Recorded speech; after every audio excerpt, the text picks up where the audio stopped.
안녕하세요. 뉴질랜드 워홀 종료하고 돌아온 드정입니다. 드디어 워홀 후기 영상을 찍어보려고 하는데요. 뭔가 맛있는 걸 먹으면서 친구처럼 대화하는 게 좋지 않을까 싶어서 맛있는 걸 준비를 해봤습니다. 이거는 곱창 전골이에요. 제가 오프닝을 찍느라 이게 떡이 됐거든요? 그러니까 이게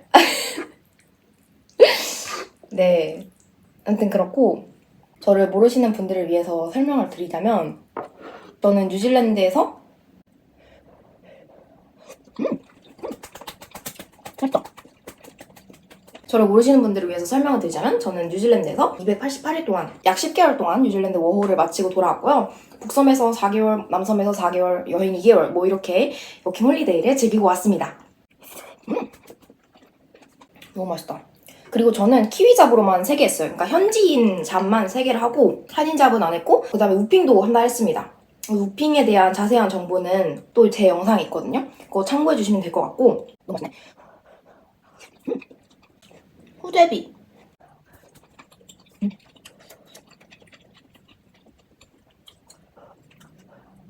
288일간의 모든 일대기는 쇼츠로 기록을 해놨어요. 그래서 이 영상을 보시고 좀 자세한 정보를 얻고 싶다 하시면은 제 쇼츠 영상을 보시면 돼요.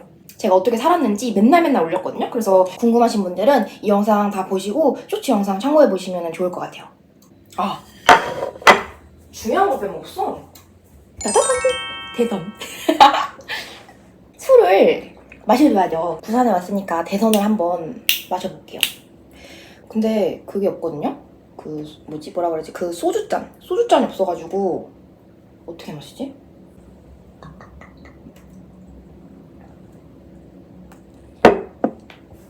좋군요. 무튼 그래서 워홀 후기 영상을 어떤 분류를 나눠서 설명을 드려야 할까 고민을 하다가 많은 분들이 워홀을 가시면은 목표로 하시는 3가지가 있잖아요. 돈, 영어, 경험. 이거를 바탕으로 말씀을 드리려고 합니다. 일단 돈을 많이 모았느냐?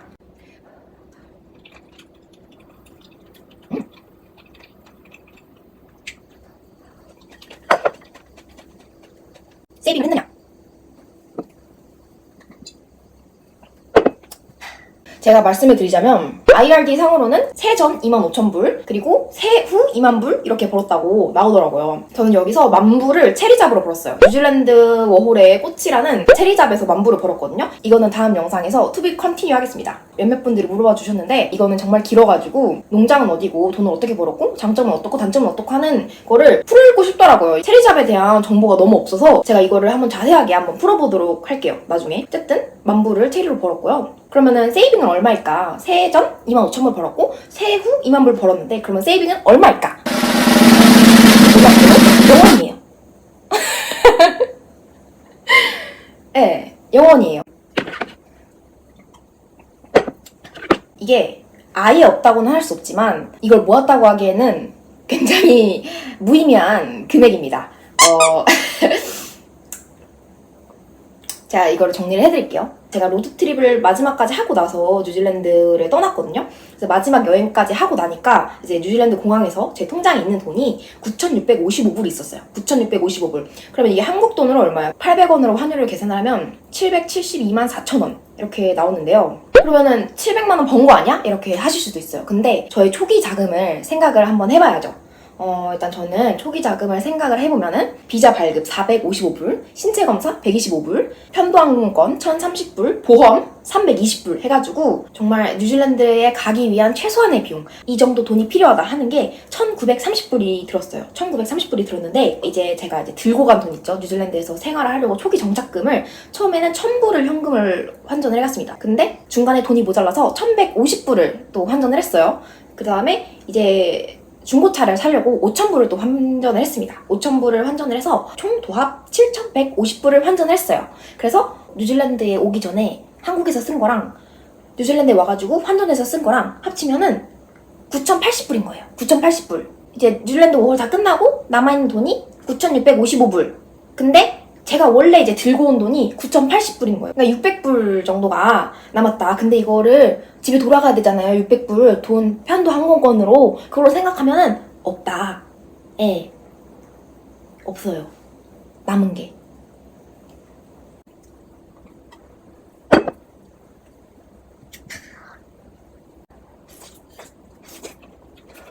물론 제가 돈을 많이 썼습니다. 제가 돈을 많이 쓴 게 로드트립을 2번 했어요. 각각 4,800불, 1,800불 사용했는데 돈 안 아끼고 하고 싶은 거 다 했어요. 뭐 했지? 뭐 이렇게 돈을 많이 썼지? 액티비티 다 하고 스카이다이빙 막 그런 것도 하고 막 보트도 타고 하고 싶은 거 다 했어요. 그래서 이제 로드트립에 돈 아끼고 하고 싶은 걸 다 했다. 그래서 다 썼다. 뭐 600불 정도 남았는데 세이빙이 아니라 다 쓰고 남은 금액 정도 다 예, 저는 한 번 여행을 할 때 제대로 즐기자 약간 이런 마인드가 있어서 여행할 때 하고 싶은 걸 다 했는데 만약에 여행 안 가고 돈 열심히 모으면은 10,000불 이상 모을 수 있어요. 왜냐면 제가 투잡을 했거든요. 첫 번째 직업은 셰프였어요. 셰프로 일했고 두 번째 직업은 바텐더로 일을 했습니다. 셰프로 오전에 일하고 오후에 바텐더로 일을 했어요. 이때 이렇게 투잡을 해서 벌었을 때가 한 달에 3,300불을 벌었어요. 홀리데이 페이 전에 3,300불. 그러니까 홀리데이 포함하면 약 3,550불 정도 이렇게 돈을 벌 수가 있는데 이렇게 벌려면 워라밸을 완전 포기해야 돼요. 사실 어쨌든 이론적으로 저는 이렇게 벌었으니까 경험으로 말씀을 드리는 거예요. 이렇게 3,550불을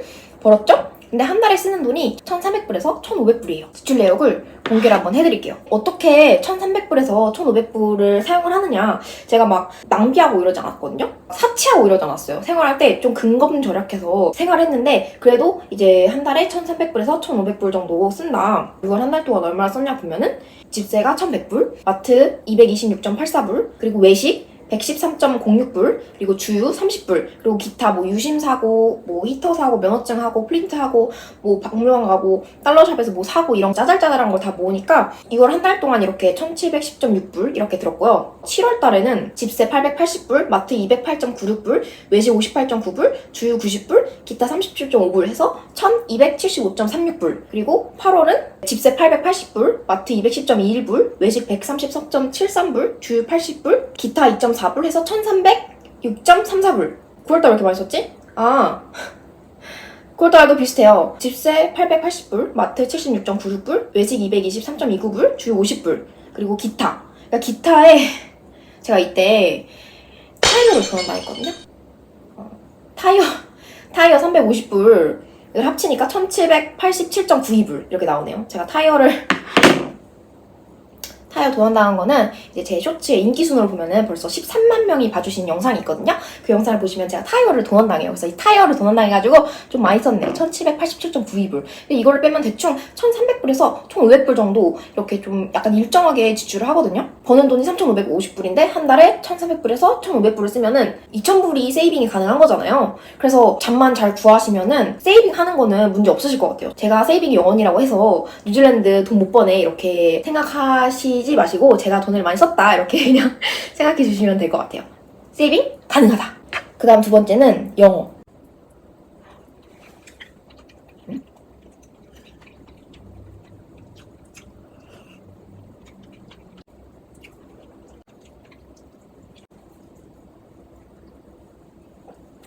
영어 얼마나 늘었을까? 이거는 확실히 대답을 해드릴 수 있을 것 같아요. 영어는 늘었습니다. 제가 쇼츠 영상 올릴 때 댓글로 질문을 많이들 주셨었어요.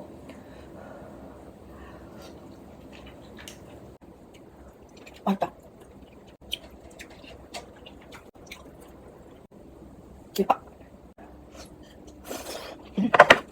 쇼츠 영상에서도 영어 질문이 꾸준히 달렸는데요. 영어 공부 얼마나 하시고 가셨나요? 뭐 영어에 맡기는 건 없으셨나요? 뭐 이렇게 질문을 주셨는데 저는 뉴질랜드 가기 전에 전화 영어를 2년 동안 했어요. 주 5회 20분씩 2년 동안 하고 갔습니다. 이거는 워홀 때문에 준비한 건 아니었고 제가 그냥 평소에 영어를 좋아해서 했습니다. 객관적으로 저의 영어 실력을 알고 싶어서 토익 스피킹을 시험을 봤거든요. 토익 스피킹 시험 봤을 때 AL이 나왔습니다. 토익 스피킹 AL. 그래서 저는 토익 스피킹 AL 정도의 실력으로 뉴질랜드에 갔다 이렇게 생각해 주시면 될 것 같아요. 근데 당연한 거지만 실전은 달랐습니다. 안 들려요. 가장 당황스러웠던 건 제가 타이어를 도난당했잖아요. 타이어 도난당한 후에 보험사랑 경찰이랑 연락을 해야 되는데 그런 전문적인 용어가 나오니까 안 들리는 거예요. 진짜 내가 돈을 내고 영어 수업을 들었을 때는 다 들리죠. 그리고 제가 관심 있는 주제에 대해서 미리 예습을 하고 수업을 들으니까 이게 잘 들리는데 전문 용어를 이렇게 따따따따 하니까 안 들리는 거예요. 그래서 이게 돈을 내면서 하는 거랑 확실히 다르구나 느꼈어요. 그리고 제가 키위 잡을 하면서 더 느꼈죠. 내가 돈을 내면서 하는 거랑 돈을 벌면서 영어를 하는 거는 정말 다르구나. 너무 당연한 거지만 정말 피부로 느꼈습니다. 나름 영어에 자부심이 있고 나름 영어를 꾸준히 해왔고 자신감도 있었던 상황에서 그런 영어가 안 들리니까 좀 당황스러웠어요. 한 가지 예를 들자면은 제가 이제 바텐더로 일할 때 손님이 저한테 Ashtray, Ashtray 이러는 거예요. 그래서 이게 뭐지? 진짜 멘붕이었어. 계속 ashtray 이러는데 이게 뭔가 난 진짜 너무 멘붕이었어요. 이게 도대체 뭐지? 그 키위 직원분이 ashtray라고 하더라고요. ashtray, 담배 재떨이. 그분은 한국어로 치자면은 재떨이 맞으세요 이렇게 말을 한 거죠. ashtray라고 말하면은 저도 알았겠지만 ashtray 하니까 그 당혹스러운 상황에서 막 노래도 막 크고 막 바쁘고 손님이 뭐 달라 그러고 하니까 그 순간에 안 들리는 거예요. 약간 그때 좀 내가 여기서 일을 하는 게 맞나? 약간 조금 허탈? 자괴감? 무력감? 뭐 그런 복합적인 감정이 들었습니다. 저도 영어에 자신 있다고 생각을 하고 꾸준히 영어를 했지만 잘 안 들리니까 영어 공부는 할 수 있는 만큼 최대한 해오시는 거를 추천드려요. 여기서 영어를 공부를 한다는 것도 맞아요. 여기서 실전 현지 언어를 공부하는 것도 맞지만 제 생각에는 정말 최대한 영어 공부를 하고 오셔서 여기서 업그레이드를 하는 방향이 맞다고 생각을 해요. 가끔 댓글로 저 영어 못하는데 갈 수 있을까요? 이렇게 질문 주시는 분들이 계시는데 한국에서 한국어 못한다고 했을 때 생활이 어떨까요? 뭐 돈이 많으면야 생활이 가능하겠죠? 근데 돈이 없으면은 돈을 벌어야 되는데 생존 한국어를 해야 되는데 어렵겠죠? 여기도 똑같습니다. 생존 영어를 해야 되는데 돈을 벌기 위한 영어는 더 힘들다 이렇게 생각을 해주시면 될 것 같아요. 그래도 저는 포기하지 않고 계속 키이장만 찾아서 공부를 하고 또 계속 부딪혔어요. 그 상황에 위축되거나 겁내하지 않고 부딪혔어요. 계속. 내가 여기에서 무너지면 안 되겠다. 내가 여기서 뒷걸음질 치면은 이거를 극복하지 못할 것이다. 이런 생각이 들어서 계속 부딪혔어요. 손님 응대하고 일부러 말 걸고 뭐 스몰톡하고 이렇게 말을 걸었는데 그래서 뭔가 더 이제 자신감이 생겼어요. 100% 영어에 노출되는 환경을 만들다 보니까 영어가 늘었어요. 제가 이거를 언제 느꼈냐면은 원래는 제가 영어를 할 때 한국어를 생각해서 머리로 번역을 하고 내뱉었거든요. 근데 어느 순간 제가 영어로 생각을 하는 거예요. 영어로 생각을 해서 영어로 내뱉는 제 자신을 발견한 순간 제 자신이 변화된 게 느껴지는 거예요. 우리 그런 생각 하잖아요. 원어민들은 꿈도 영어로 꾸겠지? 생각도 영어로 하겠지? 막 이렇게 하잖아요. 생각을 제가 영어로 한다는 사실이 제 자신도 놀랄 정도로 좀 큰 변화였지 않나 이런 생각이 들었습니다. 그리고 제가 이제 뉴질랜드에 가가지고 제일 어색했던 문화가 How are you 문화였거든요. How are you 계속 물어봐요. 뭐 눈만 마주쳐도 How are you 하고 그냥 모르는 사람인데 Hi, how are you 이렇게 물어보고 그냥 이제 점원과 고객 사이여도 Hi, how are you 이렇게 물어보고 뭐 슈퍼바이저, 보스, 동료 뭐 누구를 만나든 일단 처음은 눈 마주치면서 웃으면서 Hi, how are you 이렇게 물어보거든요. 그러니까 이게 처음에는 정말 너무너무 어색했어요. 모르는 사람인데 왜 내 안부를 묻는 거지? 이런 생각을 했는데 이제는 안 물어보면 서운할 정도로 How are you 문화에도 적응을 하더라고요, 제가. 그런 걸 보면서 내가 이 문화에 적응을 했구나, 영어가 늘었구나 이렇게 생각을 하게 됐어요.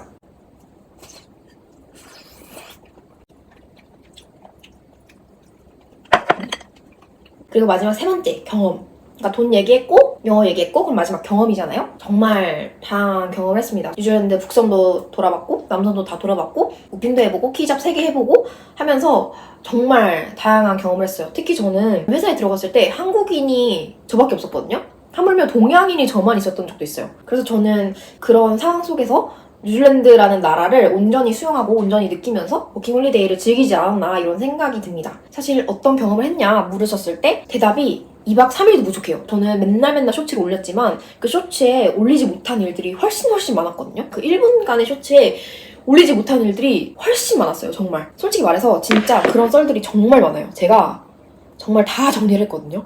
정말 많아요. 할 말이 정말 많고 제가 겪었던 것들 뭐 꿀팁 뭐 이런 것들 말하려면은 2박 3일도 부족한 것 같은데 어쨌든 이 영상은 그냥 후기 영상이니까 짧게나마 말씀을 드리자면은 좋은 경험도 많이 했고 나쁜 경험도 많이 했고 새롭게 깨닫게 되는 것들도 많았다 뭐 이렇게 정리를 드릴 수 있을 것 같아요. 만약 이게 궁금하신 분들은 제 쇼츠 영상을 조금 보시면은 이해가 쉬우실 것 같아요. 다만 그 쇼츠 영상에도 담지 못할 이야기들이 많이 있다. 네, 제목이 다 달려있으니까 뭐 원하시는 영상 보시면은 워킹홀리데이를 가면은 뭐 이러이러한 일들이 있구나 라고 약간 갈피를 잡으실 수 있을 것 같아요. 뭐 이런 문화가 있구나, 뭐 이런 제한이 있구나, 뭐 이런 직업도 있구나, 뭐 이런 일도 할 수 있구나, 뭐 이런 것도 있구나, 뭐 이런 다양한 것들을 다 쇼츠에 담아놨거든요. 그거를 참고하시면 될 것 같아요. 그리고 저에 대해서 조금 더 알게 되는 시간이었지 않았나 생각이 들거든요. 저는 어렸을 때부터 하고 싶은 거는 다 도전하고 하는 성격이었어요. 고등학교 때부터 저는 해외봉사를 갔거든요. 고등학교 때 해외봉사가 가고 싶은데 대학생 해외봉사밖에 없는 거예요. 근데 저는 고등학생이 갈 수 있는 해외봉사를 막 찾아가지고 고등학생 해외봉사를 막 가고 막 이랬어요. 고등학교 때도 대외활동하고 그게 10년 전이에요. 제가 10년 전부터 막 뭔가를 찾아서 하는 걸 좋아했어요. 그래서 대학생만 할 수 있는 대외 활동에 제가 막 지원했거든요. 제가 막 진짜 그 담당자한테 엄청 긴 메일 써가지고 내가 이러이러한 일에 진로도 꿈꾸고 있는데 이러이러한 일에 관심이 있는데 혹시 내가 고등학생 신분이지만 나이가 문제가 되지 않다면은 뭐 제가 지원해서 서류를 접수해봐도 괜찮을까요? 뭐 이런 식으로 장문의 메일을 보내서 서류 접수하고 면접을 봐서 합격해서 활동한 적도 있고 어쨌든 그렇게 저는 하고 싶은 일이 생기면은 적극적으로 하는 스타일이었어요. 그래서 그런 일련의 과정들을 통해서 나에 대해 되게 잘 안다고 생각을 했거든요. 나는 뭐 이런 거에 강점이 있고 이런 거에 약점이 있고 이런 걸 좋아하고 이런 걸 싫어한다를 되게 뚜렷하게 아는 사람이라고 판단을 했죠. 근데 그게 아니었다는 거를 뉴질랜드 월에서 깨닫게 되었어요.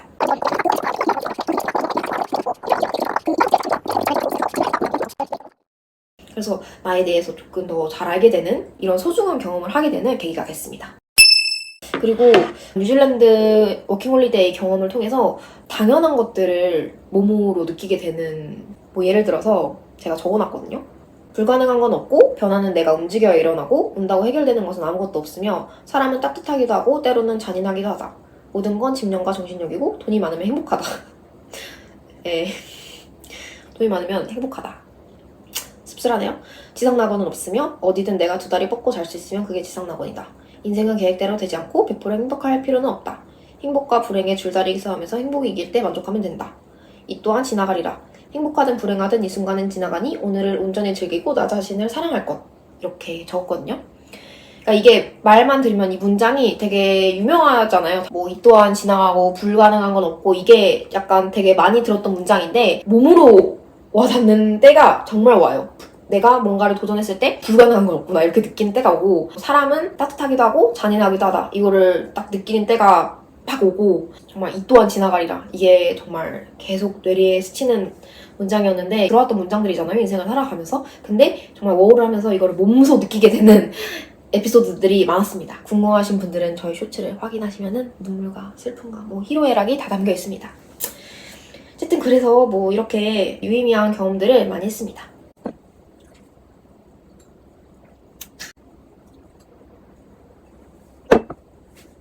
너무 좀 없어?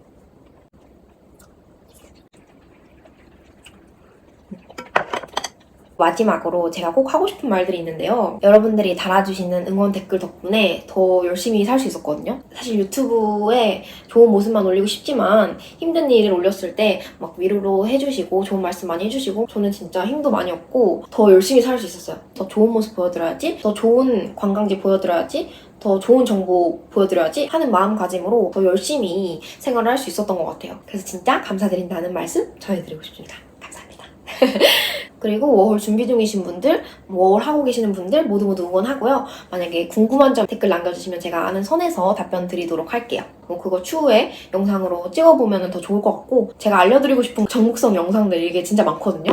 예를 들어서 뉴질랜드 워홀 실패썰, 내가 다시 뉴질랜드 워홀 한다면 이렇게 하지 않을 거다. 아니면은 뉴질랜드 워홀 성공편, 내가 다시 뉴질랜드를 해도 이건 꼭 할 거다. 약간 이런 것들과 뭐 뉴질랜드 워홀 장단점, 정말 장단점 진짜 메모장에 페이지가 넘어갈 정도로 정말 많이 적었거든요. 제가 계속 수시로 적은 것들이에요. 그래서 뉴질랜드 워홀을 이런 사람한테 추천하고 이런 사람한테 비추천하고 제가 일했던 체력 운동에 관한 정보 같은 것들도 다 한번 기회가 된다면 영상으로 다 풀어보도록 할 테니까 또 다음 영상을 기다려 주십사 말씀을 드리면서 이번 영상은 이렇게 마치도록 하겠습니다.